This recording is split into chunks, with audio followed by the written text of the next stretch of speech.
Barakata Yahweh, Barakata Yahawashi, Bahasham, Rakahakwadash, Barakatum. First and foremost, I want to give all praises, glory, and infinite honors to Yahweh, Bahasham, Yahawashi. Double honors to the apostles and elders, a great millstone who ruled and teach well. In peace and salutations to you sincere Akim out there, pushing this word and truth and sincerity to the four corners of the globe. May you brothers endure until the end. And to the few sincere Akwat out there diligently learning in silence, Shabbat Shalom. This is the brother Ra'aya coming at you with another lesson. And I'm going to be going into a few articles and videos to show that the perfect storm is truly brewing. You know, we're in the first day of the Feast of Unleavened Bread. You know, we had the Pesach with the Passover last night. And major things always play out, after the Pesach. Well, hey, with this war in Iran, what are their talks of? A looming energy crisis, shortages, including food shortages, boots on the ground, civil unrest, you name it. But the first article I'll be going into is on Newsweek.com, titled "Map Shows When Oil Deliveries to U.S. Could Stop." And, not just the U.S., but it's going to go into several, continents or regions around the earth. And J.P. Morgan is giving a date, which, we don't go by exact dates, but the fact that a major, financial institution is making predictions like this shows, the severity of the situation we're in. But J.P. Morgan is making predictions when different continents are going to have, oil and fuel deliveries just, stop, which is going to lead to a whole host of issues, not just people not being able to fill up their cars.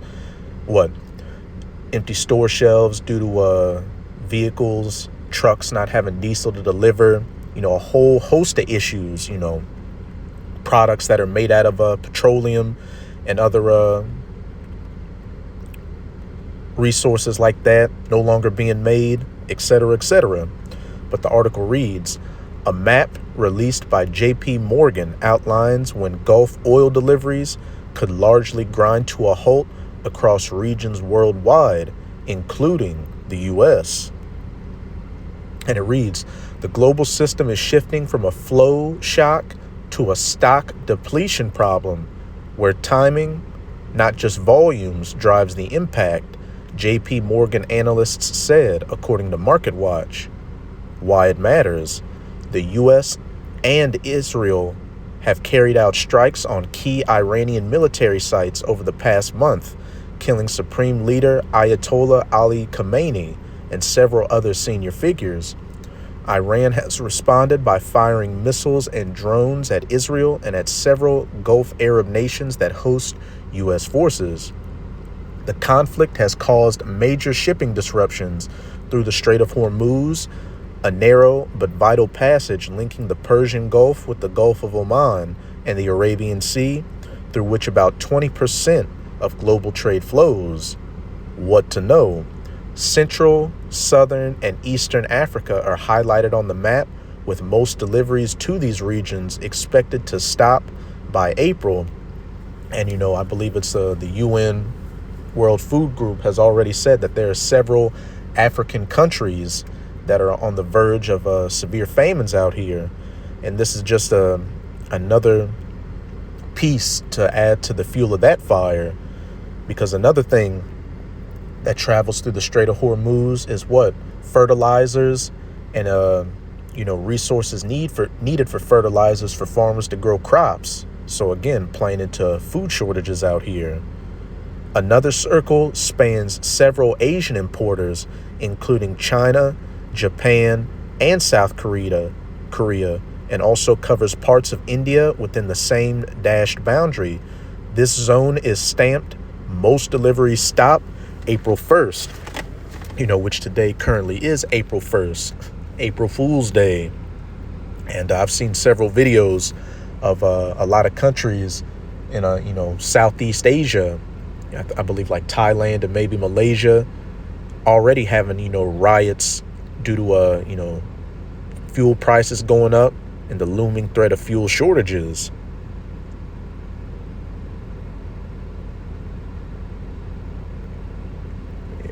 you see the a map right here. Yeah, I see Singapore in there, Malaysia.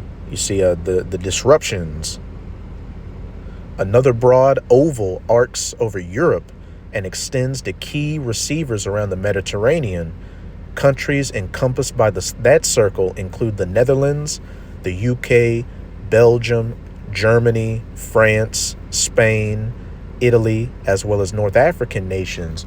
And with this war in Ukraine that's been going on, the U.S. has bullied her European allies into putting sanctions on Russia. So what?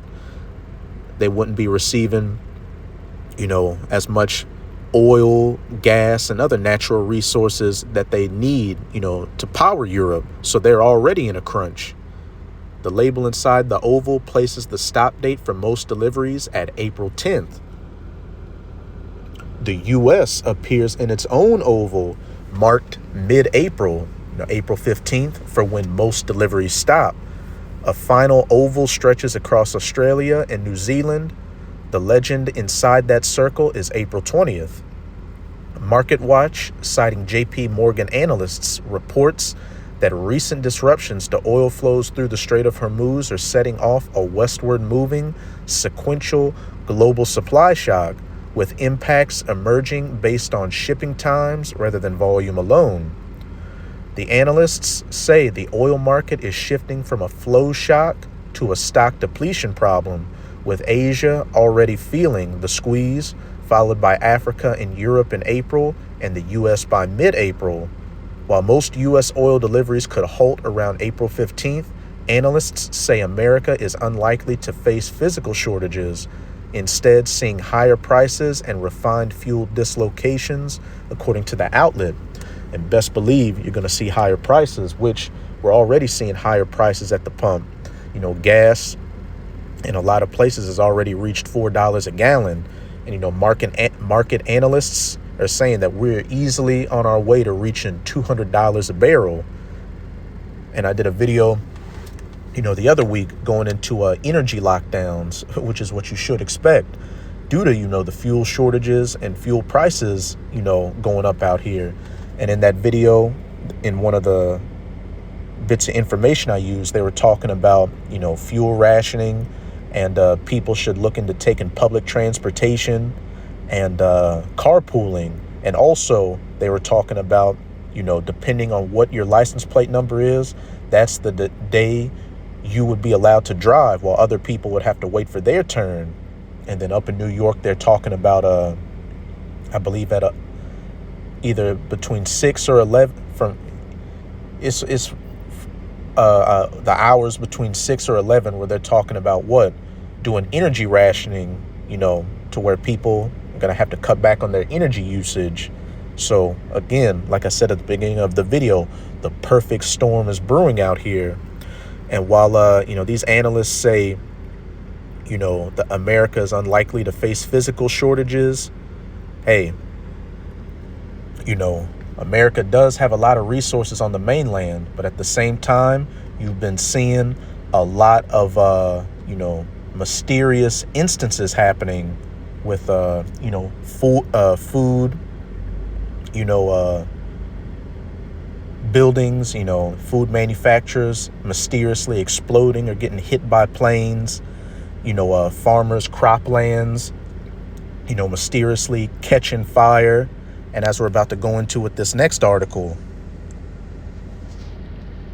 refineries mysteriously, having incidences happen to them to shut down them refining and pumping fuel. This is my next article on endtimesheadlines.org. First, Valero refinery, now largest U.S. gasoline pipeline damaged in Georgia. And you can see on this little infographic all the areas that receive gasoline from this pipeline in Georgia. Pretty much, a lot of the East Coast and the Gulf Coast. Colonial Pipelines Line 1, the largest U.S. gasoline pipeline running from Houston toward the East Coast, has halted operations after a third-party work crew damaged a section of the line in Georgia. And, a couple of years ago, you had another issue with the Colonial Pipeline being shut down. I believe it was over a cyber attack. And if you remember, you had a lot of people, panic buying gasoline out here. And I remember seeing, empty fuel pumps. And that lasted for, a couple of, I believe it's either a couple of days or a couple of weeks. But imagine that going on for a couple of months. Bloomberg reported that line stopped shipping fuel after the damage occurred on Tuesday in Paulding County, Georgia. Line 1 is out of service while our team coordinates response and repair efforts, Colonial said in a statement cited by the outlet. The outage hits a critical fuel artery that carries about 1.5 million barrels per day of gasoline from Houston to North Carolina, supplying an East Coast market that remains heavily dependent on pipeline deliveries due to limited local refining capacity. While the rest of Colonial Pipeline systems remain operational, any prolonged shutdown risks further tightening fuel supplies at a time when the war in Iran has pushed the U.S. national average price for regular gasoline to the politically sensitive level of $4 per gallon. And remember what we read in that previous article. It's speculated that most oil deliveries to the U.S. are to stop by April 15th. Let's remind readers that the 380,000 barrel per day Port Arthur, Texas Valero refinery experienced an explosion last week at its 47,000 BPD unit 243 diesel hydrotreater. That's a mouthful, Salakia. The good news is that the refinery has since started operations. But listen to this next paragraph. First a refinery, now a pipeline. One has to wonder whether these industrial accidents, in quotes, are early signs of sabotage, particularly at a time when energy infrastructure is being destroyed across Russia, Ukraine, and the Middle East. And best believe that there's a seaspiracy and sabotage going on, whether it be from foreign actors like people from Iran, Russia, China, Syria, or many of those other nations that came across the border during Biden's administration, or your own government who are being played like puppets by the elites to do these things. The perfect storm is brewing to shut down life as you know it and make it a living hell for people out here, to make people so desperate that they're willing to do anything to return to some semblance of normalcy. As the elites have that saying, order out of chaos. Ultimately, you living in 15-minute cities, eating bug burgers, and using digital currencies through your micro C-hip implant, which, hey, we're going to be getting into that a little bit later, because that's, they got that saying, all roads lead to Rome. Well, all roads lead to the mark of the BEAST. But now, I'm going to go to this video on Dabu77's YouTube channel titled Food Supply Chain is Breaking, Panic Buying Begins, Fuel Rationing, and Water Restrictions Imposed. And this was published on March 31st. And again, as we read in that first article, all throughout April, JP Morgan analysts gave predictions on which most oil deliveries would stop to several continents around the earth. But this is a fair use copyright disclaimer. I do not own any of the footage in this clip, nor do I stand to gain from it monetarily. It is simply for educational purposes. We have the repercussions of this war with Iran being felt worldwide, and people are beginning to panic buy, and prices skyrocketing in different departments here. We obviously have the situation with oil at the forefront, and this is what many consider to be like Lock 1. This is what's sparking everything and has the whole fiasco in motion. But then on top of this, you have Russia and China stepping up as Lock 2 and Lock 3, both putting a stop to exporting things like ammonium nitrate, which is used for fertilizer. And then Beijing, the nitrogen, potassium, all the phosphate blends for the fertilizer. At the same time, they're strategically stopping this from going out worldwide as part of this war. The price of gas climbing. This is how Iran is fighting back without missiles, hurting Donald Trump here on the home front because the price is rising. It's passing that $4 mark on average, which they label as politically sensitive. Donald. That's all a part of biblical prophecy. This is Revelation chapter 6. I'm going to start at verse 5. And this is dealing with the so-called 4 horsemen of the apocalypse, which are just symbolic of things that are going to be taking place during the last days, which we're currently living in. Really the last seconds of the last days. And this is going into the 3rd horse, the black horse. And what does it say as the header? 3rd seal, famine. And when he had opened the 3rd seal, I heard the 3rd beast say, "Come and see." And I beheld, and lo, a black horse. And he that sat on him had a pair of balances in his hand. And I heard a voice in the midst of the 4 beasts say, "A measure of wheat for a penny, and 3 measures of barley for a penny. And see thou hurt not the oil and the wine." And when we go to that word penny, in the Strongs, it's G1220 denarion, which in the outline of biblical usage says a Roman silver coin in New Testament times. It was the principal silver coin of the Roman Empire, and America is Rome reborn. So what's the denarion today? That US dollar, which more and more nations are, dumping their treasury bonds, and, that petrodollar system is at the point of, coming to an end, which has been the main thing that's kept prices as well as those treasury bonds low in the United States and shielding the average American from, a high inflationary environment. But that's coming to an end. So prices are going to go up and we're going to see hyperinflation.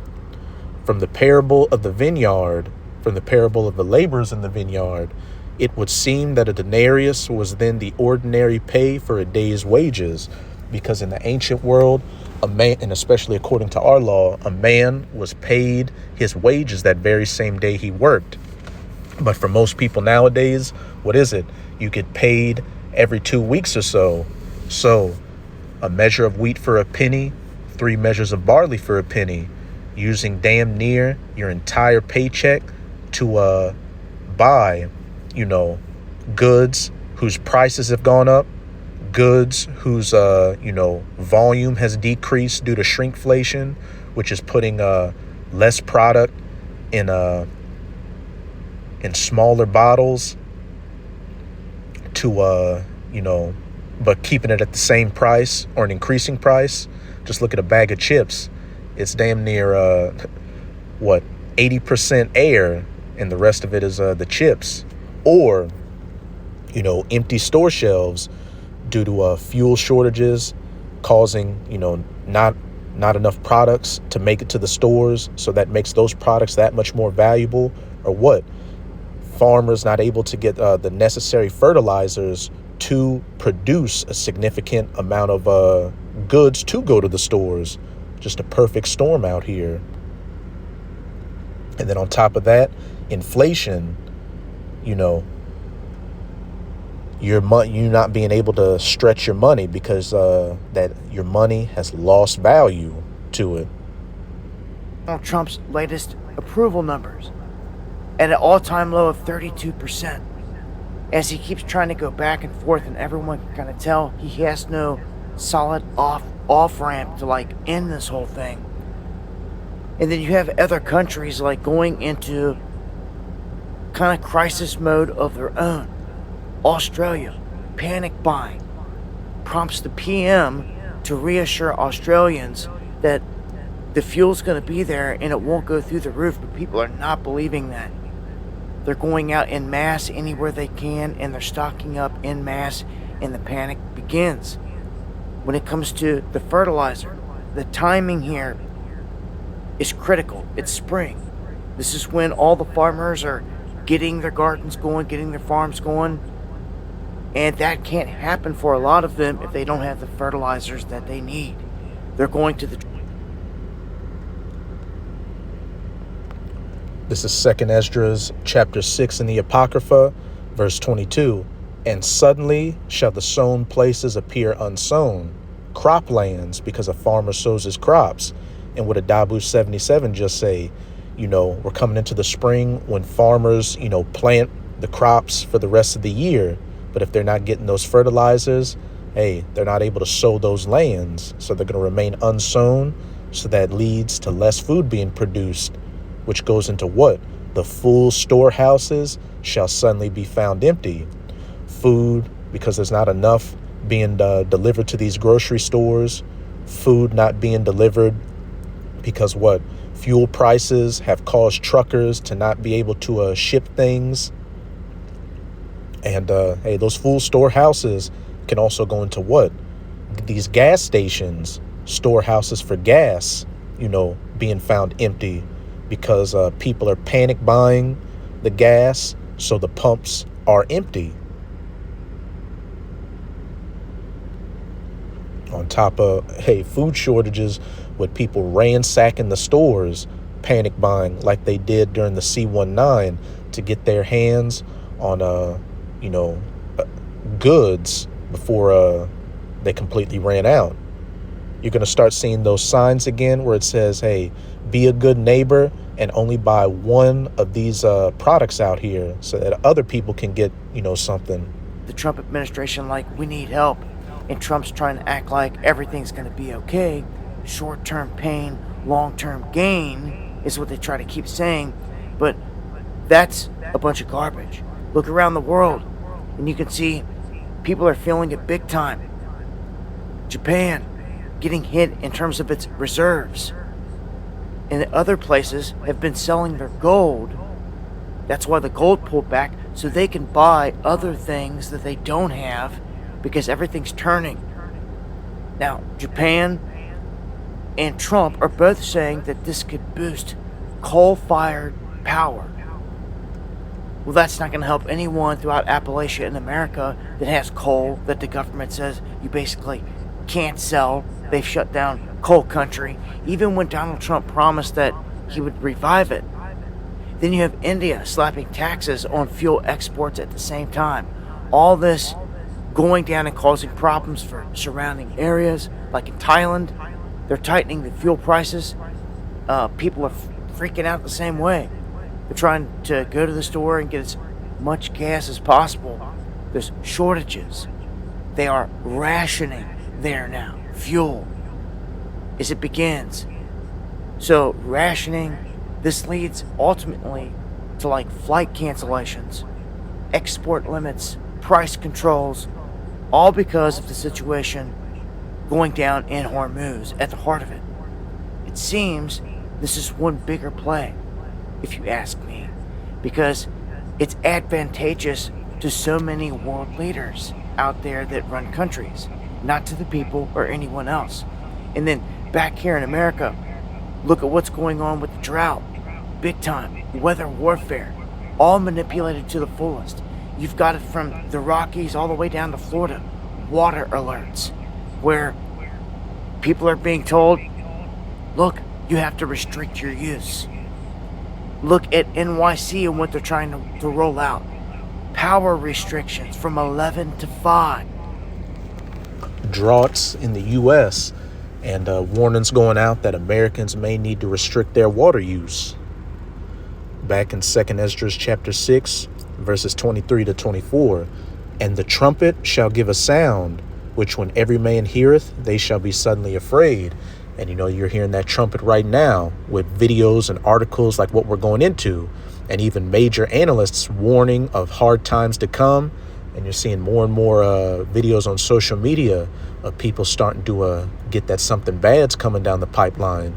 But first and foremost, you've had the men of the Lord, the prophets of Yahweh Bahashem Yahweh Shai, chiefly of GMS or Great Millstone, blowing that trumpet, warning you well in advance of these things to come.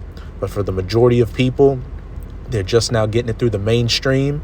And by the time, the mainstream news starts talking about the issue, it's already too late to prepare. At that time shall friends fight one against another like enemies. And what could cause that?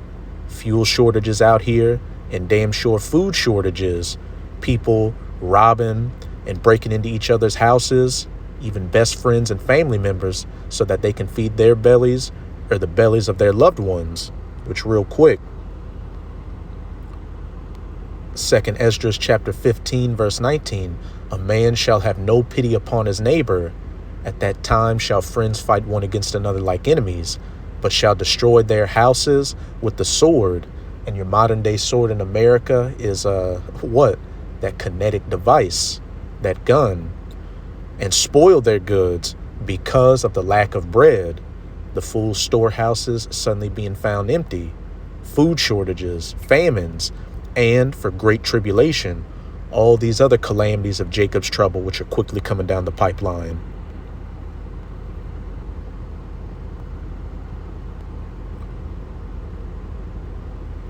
At that time shall friends fight one against another like enemies, and the earth shall stand in fear with those that dwell therein. Listen closely. The springs of the fountains shall stand still, and in 3 hours they shall not run. Water not flowing. Water shortages, water restrictions, as Dabu 77 was just talking about, droughts causing these things, cyber attacks, knocking down, the water systems out here, etc., etc.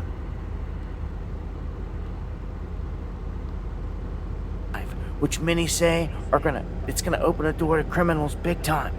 Like, something's happening, and it looks like it's planned. We told you energy lockdowns and all that, it's a real deal thing, and as everything else is rising, it looks like all that is surely on the way. Join energy lockdowns, which, let's go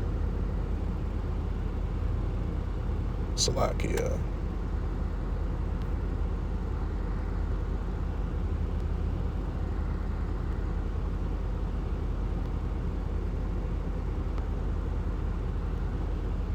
Let's go back into 2 Esdras chapter 15, verse 17. A man shall desire to go into a city and shall not be able. What does that sound like? A lockdown, energy lockdown, martial law, you name it. But now I'm going to go to my last bit of information from Redacted's YouTube channel on a video titled U.S. Dollar Collapse. The Iran War has triggered a disaster. And like I've been saying throughout the video, and like Dabu 77 and that End Times headline article alluded to, this doesn't benefit the average person, but what? The powers that be out here, pulling the strings behind the scenes. But this is a fair use copyright disclaimer. I do not own any of the footage in this video, nor do I stand to gain from it monetarily. It is simply for educational purposes, and I'm going to start it at the 15-minute mark. Professor, is this just an oil shock, or now are we crossing into a much bigger credit shock for the global economy with the Strait of Hormuz closed, disrupted, Brent crude near $118 a barrel? What do you think breaks first in this financial system? Well, of course, when you say oil shock, I mean, the first thing most people think of is, historical comparisons. The big oil shock was, just more than 50 years ago in the 1970s. And that seemed to be, and that's certainly the story that's written about it, something that's like, a bad event happened, there was this oil supply shock, it couldn't be avoided, then there was inflation, but really, that's just the cover story. That was also a completely orchestrated event. The inflation was not even due to oil prices. That's the irony of it. There was significant inflation, of course, in the 1970s, but that was entirely created by the central bank's massive money printing and monetary expansion. Why were they doing that? Because in 1971, the United States defaulted on its international gold obligations. And this default triggered the United States also abandoning the fixed exchange rates. They became untenable, the dollar fell. And that was the real problem, the fall of the dollar. And this is, of course, currently the same problem when we talk about what we just discussed, alternative system, other countries trying to have a bit of a say. What about the dollar? And that's really the answer. The short answer to your question is, well, the dollar is the central focus of what's going on, and we have to watch what this means. It doesn't mean that the dollar necessarily will be the first to fall and crash. Actually, it's the vassals currencies that are being debauched first, Japan being case in point. The yen is ridiculously cheap. It's artificially done to suit America, because by artificially weakening major industrialized countries' currencies against the dollar, that's one way of maintaining strength in the dollar. You see, I mean, currency is always relative, it's always currency pairs. So Japan is made to have this weak currency so that the dollar looks stronger, basically. And in terms of the economy, of course, Japan has been suppressed for several decades, and they've had lost decades. This is, of course, what's been happening to Europe more recently, Germany in particular, Europe, another group of vassal countries that are made to suffer for the benefit of the US dollar and the US economy and strategic relationship. But really what happened behind the scenes, while in the early 70s, the central banks, starting with the Federal Reserve, were reflating, creating money in vast amounts and at vast speed, therefore creating the inflation, was to hide the realignment of the international monetary system and really the dollar and the dollar's role from what previously been fixed exchange rate and gold-linked dollar to a dollar that was no longer linked, well, it was no longer in fixed exchange rates and was not linked to gold, but was now going to be underpinned, because it has to be underpinned by real economic resources, to underpinned by oil. And that was being arranged at that time, the same time. So, not from 1970.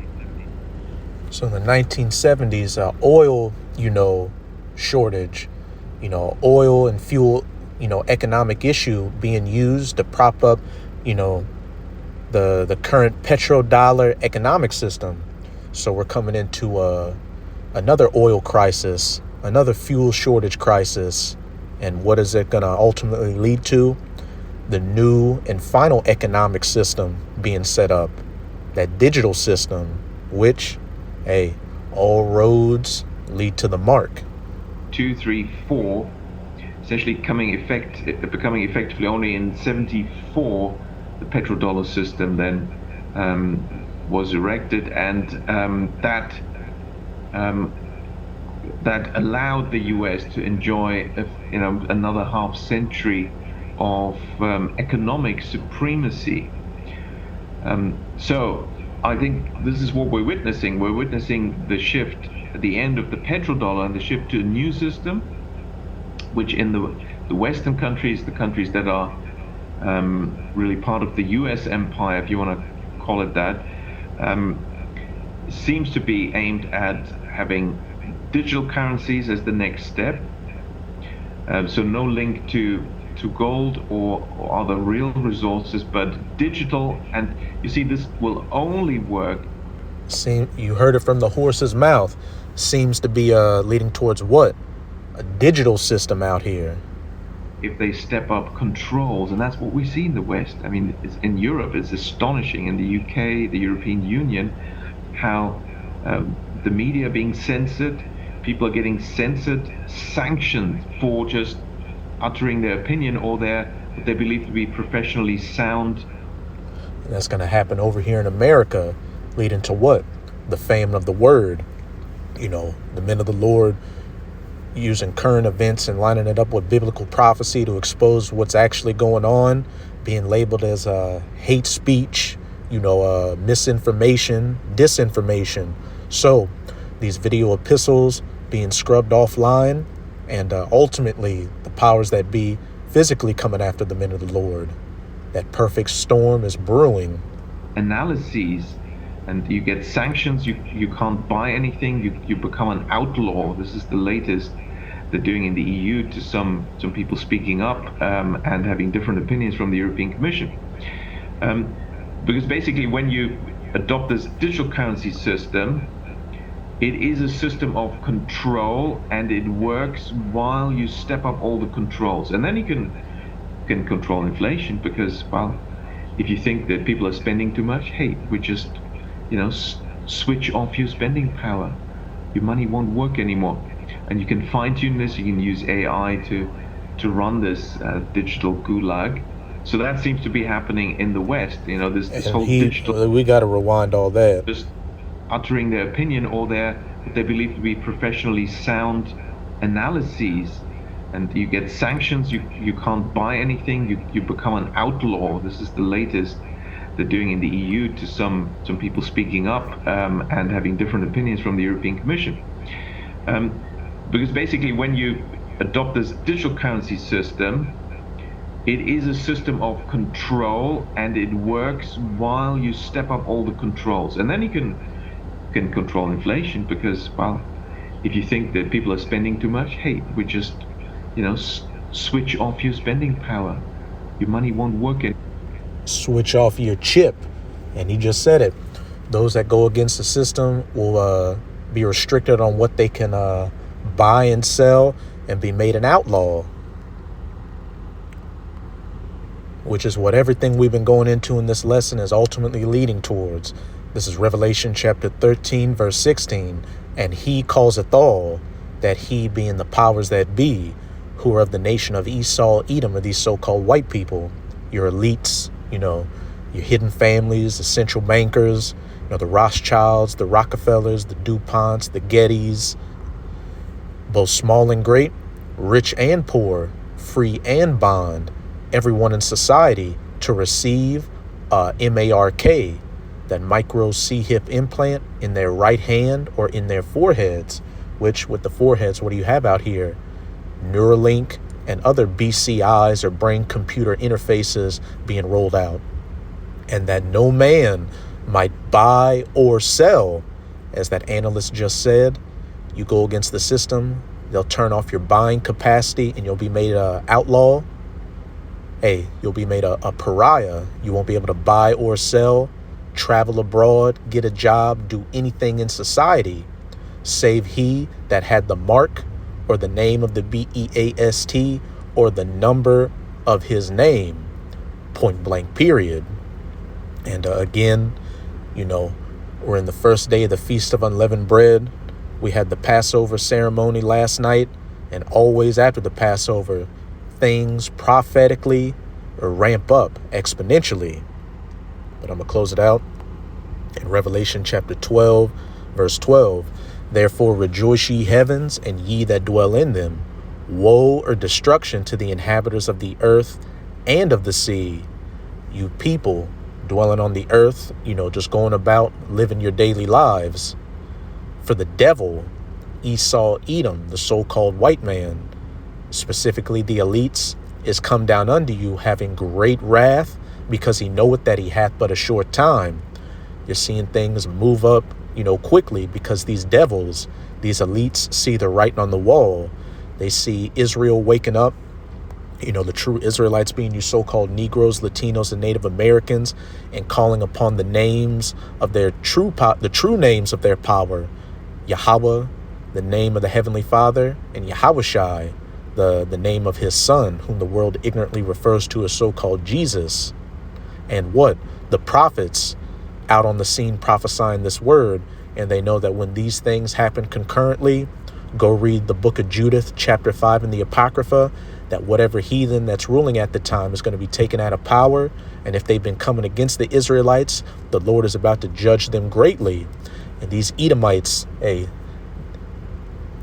fit both of those categories, and know that when they're taken out of power, they're about to go into hardcore bondage and slavery before their nation is wiped off the face of the earth.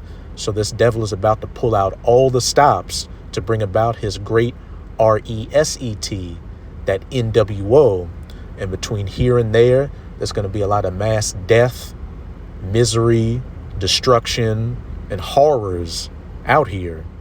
Woe to the inhabitants of the earth and of the sea. But to those, of the hopeful elect of the nation of Israel, we're going to go through some terrible times, and Abaratazam of that elect number. But Yahweh Bahashem Yahweh Shai is going to find a way for us to get through it. That standards is going to be set up to protect his elect. But that's it with this video. And with this video, I hope you sincere Akim and Akwath were edified. Just keep strong. We are almost out of this final wicked captivity of the heathen nations, chiefly of the Edomites. And as always, I'm going to say Abad Babal, Kwam Yasharala, and until next time, Shalom.